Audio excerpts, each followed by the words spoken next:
যেই মেয়েরা স্কুল লাইফে, কলেজ লাইফে ক্লাসের সবচেয়ে সুন্দরী মেয়ে ছিল সেই মেয়েটা, পুরো কলেজের সবচেয়ে সুন্দরী মেয়ে ছিল সেই মেয়েটা, যাকে দেখার জন্য যুবকরা অলওয়েজ লাইন ধরে বসে থাকতো।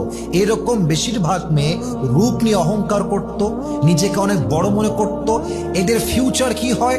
যেই মেয়েটা কলেজের সবার কাছে সুন্দরী মেয়ে ছিল, সেই মেয়েটা বিয়ের পরে তার স্বামীর কাছে সবচেয়ে অবহেলিত নারী হিসেবে গ্রহণযোগ্য হয়। ঠিক কিনা বলে?